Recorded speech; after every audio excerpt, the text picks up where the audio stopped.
지난 금요일 트럼프 대통령께서는 우리 질병통제본부라고 하는 CDC의 새로운 가이드라인에 교회를 이센셜한 기관이라 규정한다고 발표했습니다.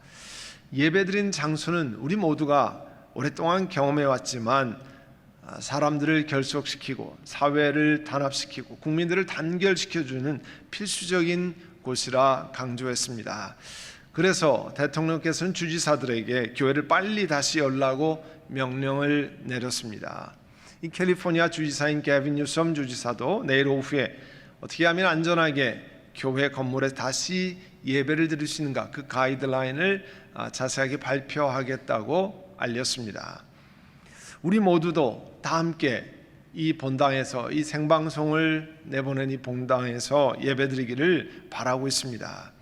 그러나 교회에서 직접 참여하는 예배가 다시 열리면 모든 코로나 사태가 다 끝난 것은 아니죠. 아직도 확진자는 계속 미국 안에서 늘어나고 있고, 우리 모두의 주 활동 무대인 LA City 또 LA 카운티는 여전히 사망자가 지난주에도 매일 평균 잡아서 42명 정도가 나오고 있습니다. 지난 2달 반 동안 우리 모두는 정말 새로운 경험을 많이 하고 있습니다. 평소에 한 번도 사용하지 못하던 단어가 우리들의 대화, 일상적인 대화가 돼버렸잖아요. 확진자, 이 confirmed patient라고 하는 것, 한 번도 써보지 못했던 기저질환, underlying disease라고 하는 것, 또 COVID-19, 줌 미팅, 또 사회적인 거리두기, social distancing, 이와 같은 말이잖아요. 이 새로운 일상, 지금 new normal이라고 그러죠. 이제 이전과는 너무나 달라진 일상의 모습, 그런 것들을 우리가 많이 경험했는데요. CNN 사진 기자가 이와 같은 사진들을 많이 보여주었는데요. 그 중에 몇 장을 여러분 소개하려고 합니다. 뉴욕의 한 공원의 모습인데요. 페인트로 잔디밭에 원을 만들어 놓고 그 안에만 머무르도록 했습니다. 어머니 날에 마더스데이에 캐나다에 사는 딸과 어머니가 오랜만에 만났지만 혹시나 있을지 모르는 바이러스로 인해 직접 허그를 할 수 없어서 그 남편이 비닐로 이렇게 만들었다고 그래요. 그래서 서로 허그를 하고 있습니다. 조지아에서는 그다음에 한국에는요, 이 인천에서 한 장면인데요. 사람들이 코로나 바이러스를 받기 위해서 운동장에서 기다리는 장면입니다. 이 조지아에 있는 할머니도 마더스데이에 방문한 딸과 손녀딸을 전화로 그리고 창문으로만 바라본 안타까운 사진입니다. 그리고 이건 덴마크에 있는 초등학교의 수업 시간인데요. 같은 반에 있지만 친구들끼리 멀찍이 떨어져 앉은 아이들의 공부하는 모습이 좀 애처롭습니다. 그리고 루지애나에서 열린 장례식인데요. 10명 이하만 참여할 수 있다고 해서 장례식을 진행하고 있는 모습입니다. 이것은 결혼식을 진행하는 버지니아의 한 교회의 모습인데요. 신랑 신부 외에는 결혼식 참석자는 주례 목회자 딱 2분만 있었습니다. 이 그리스 바닷가에서 두 사람이 소셜 디스턴싱을 지키면서 대화를 하고 있습니다. 저는 이 사진을 보면서 두 사람 이야기가 서로 잘 들릴까 염려가 됩니다. 우리 모두 이렇게 전혀 상상하지 못했던 그런 시간들을 통과하고 있습니다. 오늘 우리가 함께 읽었던 1절의 말씀, 가나안 전쟁을 전혀 겪어본 일이 없는 이스라엘 백성들을 시험하시려고 주님께서 그 땅에 남겨두신 민족들이 있다 했습니다. 가나안 땅에 들어가 살던 이스라엘 백성들 가운데 그 선조들은요, 가나안 백성들과 전쟁을 다 경험했던 세대들이었습니다. 여호수아, 그 다음에 그 백성을 인도했던 장로들, 앞장섰던 이 세대들을 앞장서고 갔던 사람들입니다. 그들은 전쟁을 경험하고 하나님이 그 삶 속에서 어떻게 가나안을 정복하며 역사했는지를 직접 몸으로 체험했던 사람들입니다. 근데 이 사람들이 모두 죽어 조상들에게 돌아갔다고 했어요. 그게 사사기 2장 10절에 나온 내용입니다. 이젠 이스라엘의 새로운 세대가 자라났습니다. 왔습니다. 새로운 세대가 형성이 됐습니다. 그런데 이들은 가나안과의 전쟁을 한 번도 경험하지 못한 세대들이라는 거예요. 가나안 사람들이 너무 타락해서, 가나안에 사는 여러 족속들이 너무 타락해서, 하나님은 이스라엘을 들어서 하나님이 이 가나안 족속들을 징계하는데 이스라엘 백성들을 사용하셨습니다. 그런데 하나님 명령은 가나안 백성들을 쫓아내라 이스라엘 사람들에게 이야기했잖아요. 아닌 사람들은 진멸해라 이렇게 했습니다. 그렇지만 자신의 백성들이 도덕적으로 타락한 가나안의 문화에 접하지 않도록, 거기에 물들지 않도록 하나님께서는 배려해서 이런 가나안 우상 숭배를 하지 않도록 하나님이 명령하신 것입니다. 이스라엘 백성들은 단호의 결단을 내리고 하나님 말씀대로 따라야 했습니다. 그렇지만 이스라엘 백성들 하나님 말씀에 순종하지 않았습니다. 가나안에 사는 사람들을 오히려 잘됐다 강제 노동시킬 수 있는 인력을 얻었다 생각하고 그들을 놓아두었습니다. 그래서 하나님은 바로 남아있는 이 다른 민족을 사용하셔서 이번에는 이스라엘 백성들을 시험하시겠다라고 말씀하십니다. 2절에 보면 이들이 전쟁을 겪어본 적이 없어서 남아있는 여러 민족들을 새로운 이스라엘 세대에게 전쟁이 도대체 무엇인지 알게 해주려 하신다고 하나님께서 말씀하셨어요. 그리고 3절에 보면요, 가나안 땅, 이스라엘 사람들이 들어갔던 가나안 땅에 거주하는 여러 족속들의 이름이 나와 있는데요, 블레셋의 5 통치자, 가나안 사람 모두, 시돈 사람, 히위 사람이라 이렇게 얘기했습니다. 히위 사람 특별히 헤르몬 산으로부터 저 멀리 하마더기까지 이르는 레바논 산에 사는 사람이라 그랬습니다. 이 남아있는 민족들을 소개하면요, 우리는 보면 잘 얼루 들어오지 않지만 이 블레셋이라고 하는 것은 가나안 지역의 남서쪽에 위치하고 있고요, 가나안 사람은 남동쪽, 그리고 시돈 사람은 지금의 레바논 쪽인데요, 저 북쪽에서도 북서쪽에 위치하고, 히위 사람 북동쪽에 위치한 사람들이었습니다. 다른 말로 말하면요, 이스라엘 사람이 사는 온 사방에 동서남북 아래 위를 막론하고 다 같이 타민족들과 함께 거주하며 살았다, 그런 뜻이에요. 그 4절에 보시면 주님께서 이스라엘 자손을 시험하셔서 그들이 과연 주님께서 모세를 시켜 조상들에게 내신 명령에 순종하는지 순종하지 않는지를 알아보시려고 이런 민족들을 또 그대로 놓아두셨다 말씀합니다. 자, 모세를 시켜서 조상들에게 하신 명령이라고 하는 것은 모세를 통해서 시내산에서 주신 10계명을 중심으로 하나님이 이스라엘 백성들에게 말씀하신 건 정말 순종하는지 지키는지 아니면 자기들의 마음대로 사는지를 알게 하겠다는 명령이었어요. 이런 민족들과 섞여 살면서 진정으로 하나님 말씀을 순종하며 하느냐, 따라서 살겠느냐 하는 것이에요. 신명기 8장 2절에 보시면 당신들이 광야를 지나온 40년 동안, 이 신명기는 이스라엘 백성들의 광야에 40년이 지나고 가나안 땅에 들어가기 전에 이 요단강 직전에서 모압 평야에서 하나님이 이 모세를 통해 다시 주신 말씀이잖아요. 광야를 지나온 40년 동안 당신들의 하나님이 당신들을 어떻게 인도하시는지를 잘 기억하십시오. 그렇게 오랫동안 당신들을 40년 동안이나 광야에 머문 거, 여러분 광야는 우리 마치 데스밸리, LA에서 가까운 데스밸리에 있는 그런 지경이거든요. 그러니까 얼마나 힘들었겠어요. 하나님 뭐라고 말씀하시냐면 당신들을 단련시키시고 시험하셔서 당신들이 그 속에서 하나님의 계명을 잘 지키는지 안 지키는지 당신의 마음속을 알아보려고 했다고 말씀했습니다. 가나안 땅에 들어오기 전에도 이스라엘 백성은 하나님의 자녀였어요. 그러나 40년 동안이라는 긴 세월을 광야에 머물게 하신 이유가 있잖아요. 하나님의 계명을 정말 지키는지 안 지키는지 하나님이 알기를 원하셨습니다. 이 말씀을 보면요, 하나님께서 하나님의 자녀들을 오랫동안 어려움 속에 고통 가운데 있는 것을 허락하실 수도 있다고 하는 사실 우리가 기억해야 합니다. 하나님이 우리를 사랑하시지 않는다는 뜻이 아니에요. 오랜 시간 어려움을 통과하면 하나님 나를 사랑하시지 않는가? 그렇지 않습니다. 하나님의 백성 이스라엘 사람도 40년 동안 광야에 놓아두게 하셨어요.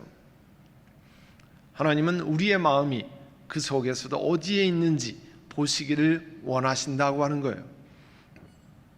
이렇게 이스라엘 민족은 가나안 땅에서 여러 민족과 섞여 살게 되었습니다. 그런데 이렇게 섞여 살면서 어떤 일이 일어났는지를 6절, 7절에 소개하고 있습니다. 6절에 보시면 이스라엘 자손이 그 여러 민족의 딸을 데려다가 자기들의 아내로 삼았고 또 자기들의 딸을 그들의 아들에게 주었으며, 그리고 여러분 밑줄 그으셔야 돼요. 그들의 신들을 섬겼다 했습니다.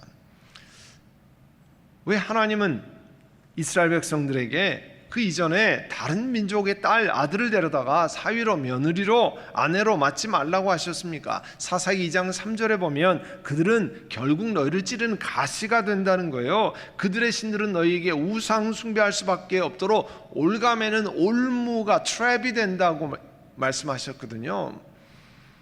이 말씀 그대로 여호수아와 하나님을 섬기는 백성의 지도자들이 죽고 새롭게 일어난 세대, 그들은 그들의 선조들과 달랐습니다. 섞여 살던 이방 민족의 자녀들과 혼인을 맺었습니다. 그리고 이어서 나타난 현상이 그들의 신들을 섬겼습니다. 하나님을 등 뒤로 몰고 그 다음에 우상 숭배를 시작한 거예요. 4절에 의하면 주님께서 이스라엘 자손을 시험하셔서 그들이 과연 주님께서 모세를 시켜 조상들에게 내신 명령에 순종하는지 순종하지 않는지를 알아보시려고 이런 민족을 남겨두셨다고 했잖아요. 이런 민족의 덫에 걸렸습니다. 그리고 시험을 통과하는 것이 아니라 우상 숭배로 나아갔습니다. 완전히 낙제점을 받은 거죠. 7절에 보시면 이스라엘 자손이 주 하나님을 버리고 바알과 아세라를 섬겨서 주님 보시기에 악한 일을 저질렀다고 그랬어요. 가나안 땅에 많이 있었던 신은요, 바알은 남자 신이고 아세라는 여자 신입니다. 당시 이 농경업을 주로 하는 시간에 이 추수를 많이 하는 풍년은 대단히 중요한 것이었습니다. 또 이 아이를 많이 낳아서 노동력이 많이 있어야, 다 농경 산업이 노동력으로 하는 거잖아요. 그러니까 부의 상징이었어요. 그러니까 추수를 많이 하고 자녀를 다산 많이 출산하는 것은 굉장히 중요한 일이었습니다. 그래서 풍요와 다산을 가져오는 바알과 아세라 신을 이 가나안 사람들이 섬겼는데, 가나안에 들어가서 이 민족들과 섞여 살았던 이스라엘 백성들이 가만히 보니까 자기들이 이 광야에서 있었던 것보다 훨씬 그 풍요로운 땅이거든요. 특별히 갈릴리 쪽으로 올라가면 굉장히 그 기름지고 풍요롭습니다. 예루살렘 북쪽에서부터. 그러니까 그거를 지켜보는 사람들이 이렇게 해야 잘 사는구나. 그래서 하기 시작했는데요. 이 바알신과 아세라신을 섬기는 데는 이 추수는 곡식을 하나 심어서 수많은 열매를 거두는 것을 소원하잖아요. 그래서 이 성적인 방탕이 이 아세라신 또 바알신 앞에서 행하는 음란한 모습이었습니다. 이런 것을 해내기 위해서 이 신전에 남창 여창 이런 참 하나님이 전혀 인정하시지 않는, 하나님이 징계하시는 일을 벌였고요. 이스라엘 백성이 그걸 쫓아 했다고 하는 겁니다. 그러니까 하나님의 진노를 불러올 수밖에 없는 일이죠. 여러분, 이런 것을 보면요, 우리의 자녀들이 배우자를 만나는 것을 위해서 우리 부모들이, 신앙 있는 부모들이 열심히 기도하고 또 자라날 때 권면하셔야 합니다. 배우자를 만날 때 우리 배우자들이 당연히 그 배우자가 좋아야 되고 여러 가지가 맞아야 되겠죠. 그렇지만 우선적으로 신앙이 없는 것을 고려하면 안 돼. 신앙은 제일 우선적으로 고려해야 한다는 것을 기도하고 또 권면하셔야 합니다. 자녀들의 배우자가 예수님을 사랑하고 믿는 신앙이 없게 되면요, 가치관이 완전히 다르거든요. 이 포인트 오브 뷰가 다르기 때문에 엄청 어려운 길을 가게 됩니다.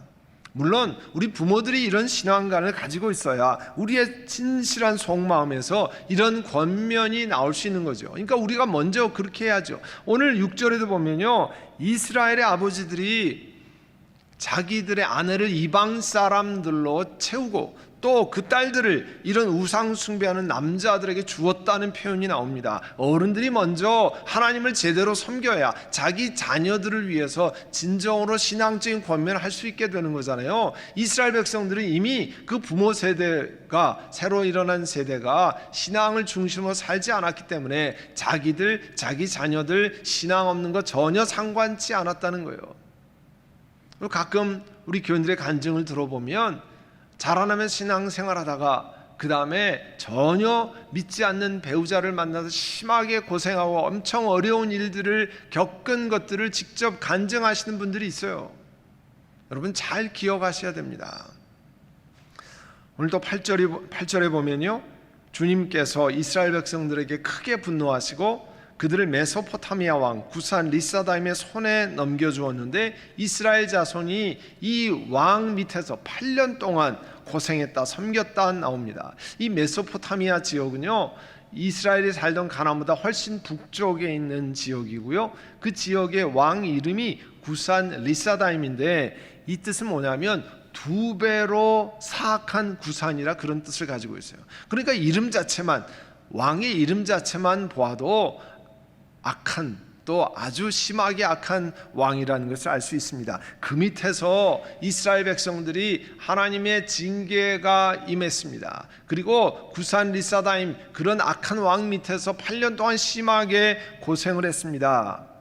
그 고생을 한 후에 이제 이스라엘 백성이 하나님께 부르짖었습니다. 9절에 보시면 이스라엘 자손이 주님께 울부짖으니 주님께서 그들을 구하여 주시려고 이스라엘 자손 가운데 한 구원자를 세우셨는데 그가 곧 온니엘이라 그랬습니다. 하나님께서 이스라엘 백성들이 고생하면서 울부짖는 소리를 들으시고 이스라엘 백성들이 이제 구하여 내시기로 작정하셨습니다. 그래서 구원자를 세우시는데 그 이름을 온니엘, 그 사람을 사사라, 영어는 저지라고 그러죠. 판관, 이렇게 부릅니다. 10절에 보면 온니엘 위에 하나님의 영 성령께서 임하셨어요. 그리고 이스라엘의 사사가 되어서 이스라엘을 다스리는 사람이 되었다, 그런 뜻입니다. 그리고 전쟁터에 나갔습니다. 하나님께서 메소포타미아 왕을 이 온니엘의 손에 넘겨주었다라고 성경이 기록합니다. 여러분 10절을 읽으시면서 10절의 말씀의 핵심은 온니엘이 이스라엘을 다스리는 사람이 되어서 용맹 있게 전쟁에 나와서 전쟁에 승리했다가 아닙니다. 하나님께서 이 전쟁의 승리의 근원이 되신다고 하는 말씀이에요. 하나님의 성령이 온니엘에게 임했습니다. 그리고 이 메소포타미아 왕을 온니엘의 손에 넘기신 것 다 하나님이 하신 일이라, 그런 뜻이에요. 그리고 11절을 보면 이제 40년 동안 이스라엘의 전쟁이 없는 평화가 지속되었다 그랬습니다.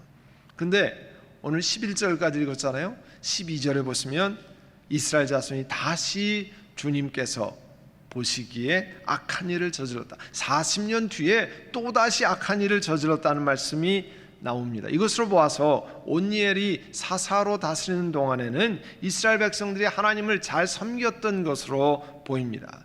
그동안 하나님이 이스라엘 백성들이 그렇게 간구했던 평화스러운 시대를 40년 동안 허락하셨어요. 우리가 사사기 2장을 읽을 때요,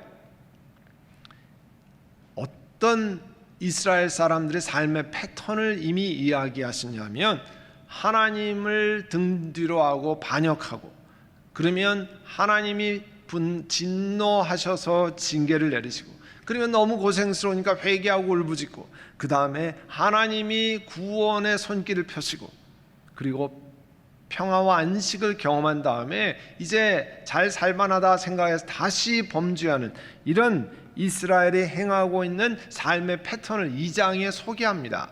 2장 18절 한번 보세요. 2장 18절에 보면 주님께서는 그들을 돌보시려고 사사를 세울 때마다 그 사사와 함께 계셔서 그 사사가 살아있는 동안에, 아까 온니엘이 살아있는 동안, 사사가 살아있는 동안에 그들을 원수들의 손에서 건져주셨다고 그랬습니다. 그리고 주님께서 원수들에게 억눌려 괴로움을 당하는 그들의 신음소리를 들으시고 그들을 불쌍히 여기셨기 때문에라고 했어요. 그러면 사사기 2장 19절 그 다음 절 보세요. 그러나 그 사사가 죽으면 백성은 다시 돌아서서 그들의 조상보다 더 타락하여 다른 신들을 섬기고 또 따르고 섬기며 그들에게 경배하였다. 그들은 악한 행위와 악한 행실을 버리지 않았다. 여러분, 이 2장에요 사사기에 일어나는 이스라엘 백성들의 삶의 패턴을 이렇게 요약하고 있습니다. 오늘 3장에 읽은 내용도 그 패턴 그대로 보여주는 거잖아요. 왜 하나님은 이 말씀을 성경에 기록하셔서 오늘 2020년을 살아가는 우리들에게 읽게 만드셨습니까? 타산지석의 교훈을 삼으라고 하는 거죠. 그 사람들이 했던 것을 보고 우리가 제대로 행해야 할 것을, 바른 길을 가야 할 것을 우리에게 말씀하고 있는 거 아닙니까? 이스라엘 백성은 이렇게 평안하다고, 잘 살게 되었다고, 혹은 그 반대로 어려움 속에 있다고 인내하지 못하고 하나님을 떠나가는 모습을 보고 또 하나님보다 다른 것을 더 first priority, 우선순위에 놓고 그렇게 하면 하나님이 징계하신다고 하는 것을 보여주잖아요.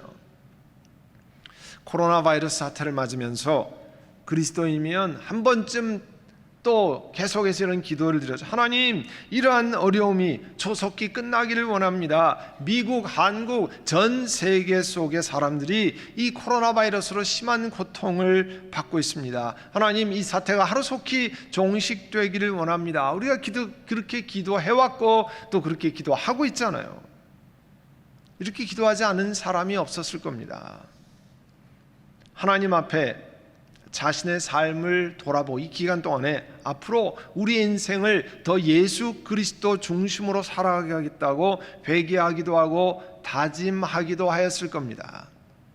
몇 년 전에 이 노스캐롤라이나 듀크 유니버시티에 이 사회학 교수이고 소시올로지스트 그리고 종교학 교수인 마크 트래비스라는 교수가 이런 분석을 했습니다. 2001년 우리 온 미국 국민이 잊지 못하는 9월 11일 9/11 때 이 미중위의 사건, 맨하탄의 쌍둥이 빌딩 월드 트레이드 센터와 국방부 펜타곤 건물이 비행기에 테러를 당했잖아요. 이때 충격으로 사람들은 내가 함께 속할 커뮤니티가 필요합니다. 또 그 슬픔을 달랠 곳을 찾아서 교회로 몰려들었습니다. 몰려왔어요. 그러나 9.11 사태 이후에 몇 주간 동안만 교회 출석이 반짝 증가했다는 거예요. 그리고는 다시 정상적으로 돌아갔습니다. 그 이후에 지금 18년이 지났잖아요. 오히려 코로나 사태 이전에는요, 미국 사회가 정기적으로 신앙생활하고 하나님 섬기는 게 그전보다 더 줄었다는 거예요. 그리고 더 신앙적으로도 하나님 중심으로 살지 않는 것이 더 늘어났잖아요. 또 그 교수의 통계를 보면 65세 이상의 미국인 중에 하나님이 계시다는 것을 의심하지 않는다는 비율이 약 70%인데 비해서 새로 일어나는 세대, 9/11이 이후에 일어난 세대 18세에서 30세 젊은이 가운데는 같은 신앙, 하나님이 이 땅에 계십니다 하고 믿음을 고백하는 비율이 45%까지 그만큼 차이가 난다는 겁니다.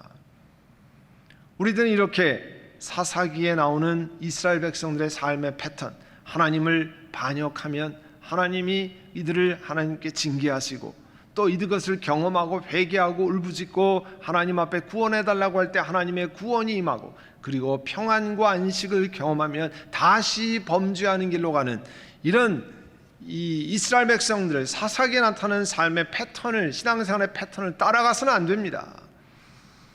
일반적인 우리 그리스도인들이 하는 대로 어려우면 하나님 앞에 와서 부르짖고 부르짖었다가 하나님의 구원을 경험하면 얼마 동안 하나님을 따르고 그리고 형편이 나아지고 어려움 없이 생활해 나가면 어느새 하나님 섬기는 것은 우리의 우선순위에 저 밑으로 점점 뒤로 밀려가는 일, 그래서 하나님의 징계를 불러오는 일, 이런 삶의 패턴을 쫓아가면 안 되고요, 이런 삶의 패턴을 깨고 나오셔야 됩니다.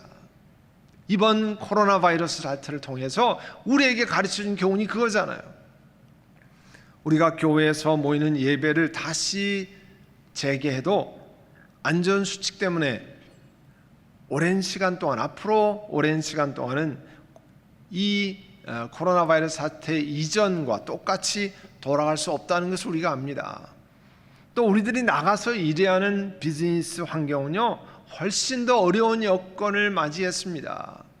커스터머가 훨씬 줄고 매출이 줄고 소득이 훨씬 주는 그런 것을 대비해야 할 시대입니다. 결단을 하지 않으면 내 앞에 생활이 급하고 또 비즈니스와 직장 생활이 더 급해서 신앙생활은 저 뒤로 물러갈 수 있는 여건이 조성되는 겁니다. 급한 것만 먼저 쫓아가면 되는 게 아니죠. 자신의 인생에 중요한 것을 먼저 해야죠. 하나님이 중요하게 보시는 것이 무엇인가를 먼저 하셔야 됩니다. 그러기 위해서는 이 하나님이 이번 코로나 바이러스 사태로 인해서 많은 것이 순식간에 막혀버린 이 기간 동안에 가르쳐 주신 영적인 교훈들을요, 개인적으로 잘 정리해 보아야 합니다. 오늘 말씀 묵상 노트 뒤쪽에도 그와 같은 것을 적어놨습니다. 여러분이 하나님이 뭘 깨닫게 하셨는가, 그 교훈은 무엇인가, 또 바쁜 일상으로 점점 돌아가고 염려와 걱정으로 돌아가서 이것을 다 잊어버리면 안 된다고 하는 말씀이에요. 그리고 잊지 말아야 합니다. 사람마다 다를 수 있지만 하나님께서 우리 모두에게 여러 가지 것들, 이런 것들을 생각하게 하셨어요. 우리 인간들이 아주 제한적이다, 리미티드 존재라고 하는 것이에요. 그래서 하나님 앞에 교만할 수 없다고 하는 것을 우리에게 가르쳐 주셨잖아요. 또 내 인생이 내가 생각한 것보다 훨씬 일찍 죽음을 맞이할 수도 있다는 것이에요. 이 코비드-19 바이러스로 인해서 젊은 분들도 이 세상을 많이 떠났습니다. 미국만 거의 10만 명 가까운 사람이 사망을 했는데 다 연세 드시고 양로병원에 계신 분들만 사망한 게 아닙니다. 많은 일터에 계신 분들, 또 가정에 그런 일들을 맞았습니다. 그러니까 죽음 이후의 삶, life after death, 그리고 영생에 관한 삶에 관해서 준비하고 점검해야 할 시간을 우리가 꼭 가져야 한다는 사실을 말씀하고 있습니다. 또 내가 계획한 것, 내 인생이 계획했던 것이 순식간에 막히고 이게 제대로 돌아가지 않는다고 하는 사실을 우리가 직접 경험했잖아요. 그래서 늘 하나님께 지혜를 구하고 하나님께 묻고 하나님의 인도하심을 따라 걸어가야 합니다. 또 하나님이 나를 향해 지켜보시는 것은 어려움 속에서도 하나님 앞에 인내하고 하나님을 섬기는 삶의 제일 우선순위에 놓고 하나님 앞에 생활하느냐 하는 것을 하나님이 지켜보십니다. 하나님은 내가 얼만큼 이 세상에 성공적인 삶을 살았는가, 얼만큼 많은 재산을 모아놓았는가, 얼만큼 프레스티지어스한 라이프, 이 남들이 부러워하는 삶을 살았느냐를 하나님이 보시는 게 아닙니다. 하나님의 채점표는 완전히 다른 데 있습니다. 하나님이 내게 맡기신 사명에 크고 작든 간에 충성스러운 삶을 하느냐, 하나님 보시기에 신실한 삶을 하느냐, 예수 그리스도를 중심으로 하는 삶을 살아가느냐 하는 것에 관한 채점표를 들고 하나님 앞에 섰을 때 물으실 겁니다. 또 지난주에 말씀드린 것처럼 가족과 친척 가운데 우리 많은 갈등이 있습니다. 그냥 그것을 그러려니 하고 많이 생각해 왔는데, 요셉이 하나님 앞에 고백한 것을, 형들 앞에 고백한 것을 보면서 믿음의 사람들이 예수 그리스도의 마음을 따라, 섬기시는 예수 그리스도의 마음을 따라 먼저 용서하고 가슴에 품고 사랑해야 해결이 될 수 있다고 하는 사실들을 우리 마음속에 새게 하셨습니다. 여러분, 예수님이 산상수훈에 뭐라고 말씀하셨습니까? 예수님 말씀을 듣고 그대로 행하는 사람에 대해서 반석 위에 자기 집을 지은 슬기로운 사람 같다 했잖아요. 비가 내리고 홍수가 나고 바람이 불어서 그 집에 다 들이치지만 반석에 세운 사람 무너지지 않는다고 그랬잖아요. 그 집을 반석 위에 세웠기 때문입니다. 마태복음 7장 24절 25절의 말씀이에요. 여러분, 신앙생활은 일주일에 한 번 주일 예배 1시간 드리는 것으로 내 의무를 다하고 나머지 내 마음대로 사는 건 신앙생활이 아닙니다. 이 한 번 예배 드리는 것은 의무 사항이 아니에요. 나의 생활에 예수 그리스도가 날마다 주인 되신, 순간순간마다 주인 되시는 것을 오늘 예배를 통해서 하나님 앞에 내 삶을 드리며 고백 드리는 시간이 예배 드리는 시간이지, 이것이 일주일에 1시간 예배 의무사항을 끝내는 시간이 아닙니다. 우리가 그동안에 딴 때보다 더 많은 분들이 온라인 새벽 기도에 함께 참여하고, 금요 찬양 예배에 참여하고, 가정 예배를 함께 드리고, 또 주보 안에 있는 개인적인 영적인 훈련 기록 표가 있잖아요. 훈련 영적인 기록 용지. 또 이런 좋은 영적 습관을요, 지금까지 만들어 온 것을 계속 만들어 가야 합니다. 그래서 내 삶에 예수 그리스도가 Lord and Savior, 나의 주인 되시도록 그런 좋은 영적인 습관을 만들어 가야 됩니다. 오늘 사사기의 말씀을 통해 들려주시는 우리 하나님 말씀을 듣고 이번 기간이 새로운 영적인 습관을 형성하고, 그리고 과거에 내가 반복했던 그런 신앙 습관의 패턴을 깨고 이제 올바른 신앙 습관을 세우기를 원합니다. 어려움을 통과하는 많은 교우들이 우리가 함께 이렇게 예배를 드리는데요, 신명기 8장 5절의 말씀을 꼭 기억하시기를 바랍니다. 당신들은 사람이 자기 자녀를 훈련시키듯이 주 당신들의 하나님도 당신들을 훈련시킨다고 하는 것을 마음속에 새겨두십시오. 모세가 가나안 땅에 들어가기 전에 그 고생을 통과한 사람들에게 하신 말씀입니다. 주 당신들의 하나님도 당신들을 훈련시킨다고 하는 것을 마음속에 새겨두십시오. 하나님은 우리가 우리 자녀들을 훈련시키듯이 우리를 지금도 훈련시키고 계십니다. 앞으로 가는 동안에 어려운 일 많이 통과할 수 있습니다. 힘든 일 통과해야 합니다. 그때 불평하고 뒤로 물러서지 않고 또 하나님을 등뒤로 하는 것이 아니라, 사랑하는 주님, 내가 내 마음속에 주님 섬기기로 작정했습니다. 이 길로 가기를 원합니다. 내가 이제 과거의 습관을 깨고 이제 주의 말씀대로 가기를 원합니다. 그렇게 함께 결단하는 모든 가정들, 여러분들 되시기를 간절히 소원합니다. 여러분, 이 시간 우리 한번 같이 기도하겠습니다. 각 가정에서 하나님, 내가 과거에 내 중심으로 살았던 것, 내가 원했던 것, 내 마음대로 했던 것, 이번 기간에 하나님이 깨닫게 하셨는데 이제 그런 것들을, 이제 영적인 것, 내 삶의 first priority가 어디 있는지 그렇지 못한 것들을 회개하고 돌이키고, 이제는 예수 그리스도를 중심으로, 예수님이 늘 나의 구세주이신 건 알았지만 내 주인 롤드인 것은 내가 생활하지 않았는데 그런 삶을 살기를 원합니다. 우리 함께 오늘 들은 말씀을 기억하고 회개하고 또 작정하는 기도를 하나님 앞에 드리겠습니다. 사랑하는 주님, 은혜를 감사합니다. 오늘 가나안 땅에 들어가서 그 이방 민족들과 섞여 살면서 이스라엘 백성들이 그 하나님의 시험을 낙제해서 우상 숭배로 나아가고 그들의 신을 따르고 하나님의 진노를 불러온 것을 보았습니다.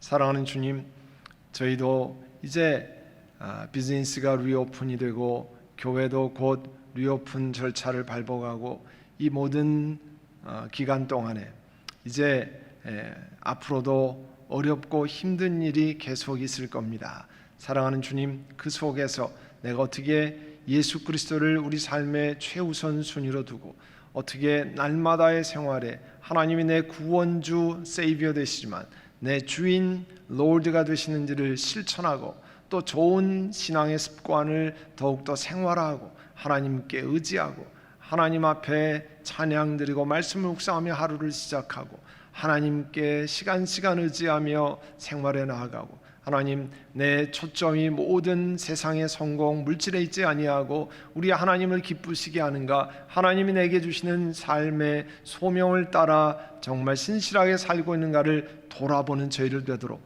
우리 삶을 회개하고 내려놓고 또 작정하는 저희를 되도록 한 분 한 분 성령께서 도우시고 함께해 주시옵소서. 예수님의 이름으로 기도드립니다. 아멘.